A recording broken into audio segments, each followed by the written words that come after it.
barnoota haalaan barbaachisaa ta'e takka isinii qabadhee dhufeen jira. Akkaataa Facebook page delete itti godhanne. Facebook page bilbila keessanirraa yookaan immoo aappii Facebook irraa gonkumaa delete gochuu hin dandeessan.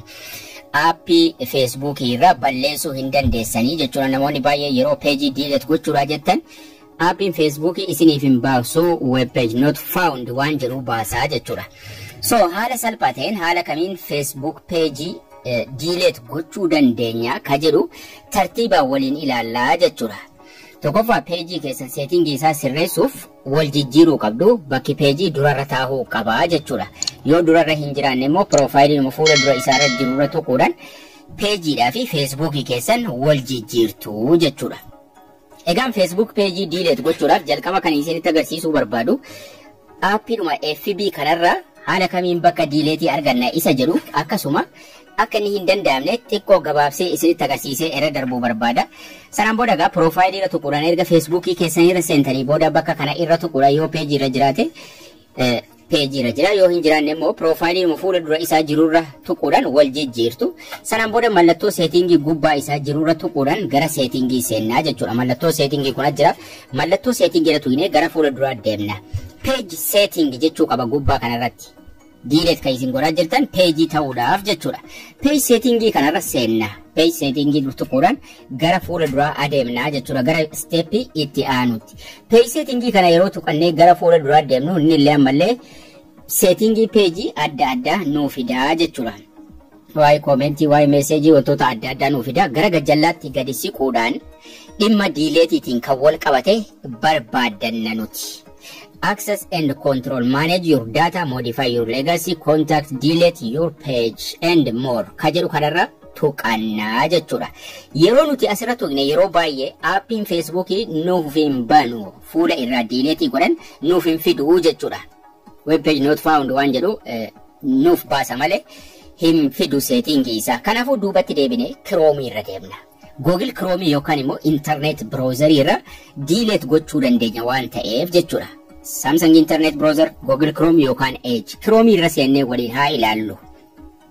Chrome irra erga seennee booda gubbaa irratti yoo Facebookiin as jiraate Facebook irra tuqannaa yoo dhibe garuu gubbaa irratti bakka sarchii irratti facebook.com jennee seenna. facebook.com waan jedhu barreeffachuudhaan gara fuula duraa deemnee emailiif paaswordii yookaan lakkoofsa bilbilaa ittiin bananneef paaswordii isaa itti guutuun gara fuula duraa adeemnaa jechuudha.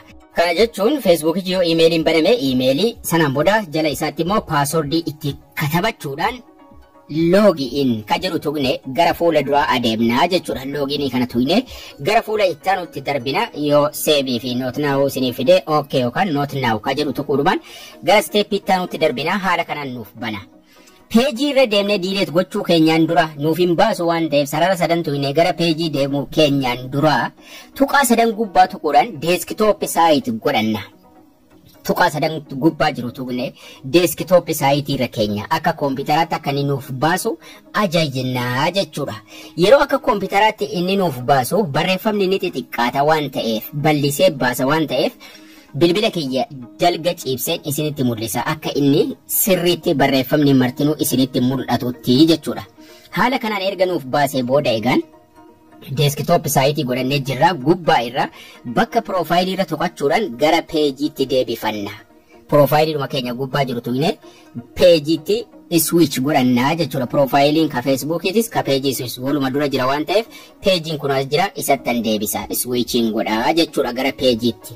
Switching to Abdul App ka jedhu naaf fide amma gara peejiitti deebi'ee jira. So setting irra deemna amma delete gochuudhaaf profile gubbaa tuqnaa jechuudha. Profile gubbaa jiru tuqne setting page keenya irra deemna. Profile irra tuqna yeroo tuqne gara setting isa nu geessaa jechuudha. Profile gubbaa tuqna haala kanaan gadi nuuf baasa. Setting and privacy jedhee jalqabarra jira. Setting and privacy ka jedhu ka jalqabarra jiru kana tuqanna ammallee. Yeroo nuti isa tuqnu achi jalatti settings jedhee baasa. Setting irra tuqna ammallee.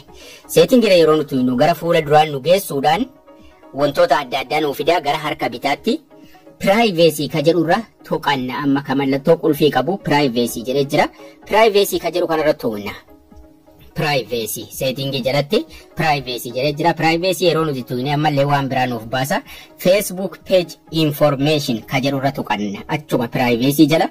Facebook page information jedhee jira. Facebook page information ka jedhu kanarra tuqanna ammallee yeroo nuti tuqne amma xumurarra geenyee jirra. Optionii fuula dura isaatti nuu fida. Xumura irra deemna. Gara gajjallaatti deactivation and deletion ka jedhu nuu fida. Temporary deactivation permanently delete your page jedha. View ka jedhu yoo tuqxanis barreeffamichuma dheeraa yoo tuqxanis rakkina hin qabu. Asuma kadhuma irra jirurra tuqannaa jechuudha. View isi xumurarra tuqunna. Gara fuula ittaanu nu geessee filannoo lama nuuf kenna. Deactive page yeroodhaa fi page keenya dhoksu yookaan delete gochuudhaa fi inni ittaanu immoo delete page dha. Gonkumaa guutummaan guutuutti peejicha delete gochuudhaaf filannoo lamaffaarra keenya continue goonaa jechuudha. Bultii 60 keessatti yoo balleessuun keenya dogoggora ta'ee nutti mul'ate deebifachuu dandeenya. Bultii 30 keessatti continue tuina erga isa filannee kaane download gochuu dandeenya, transfer gochuu dandeenya waan feene waan achirraa qabnu. Gara gajjallaatti continue cancel jira. Continue tuqanna. Continue yeroo isin tuqxan password itti guuti jedha. Abbaa peejii kanaa ta'uu keenya mirkaneessuuf password itti guutuudhaan continue tuqnee gara fuula ittaanu nu geessa. Ammallee fuula ittaanu irratti continue nuun jedha. Bultii 30 keessatti reactive gochuu dandeenya yoo barbaachisaa ta'e. Canceliif continue jira. Continue ka jedhu tuquudhaan guutummaan guutuutti peejii keenya delete goonaa jechuudha. Continue tuqeen jira amma peejichi kutee jechuudha. Peejichi delete ta'e gara Facebook kiyyaatti na deebisa. Amma peejichi hin jiru dallatamee jira jechuudha. Profile irra yeroon tokko duraan filannoo lama ture ka peejiif profile Facebook amma garuu tokko qofatti galee jira.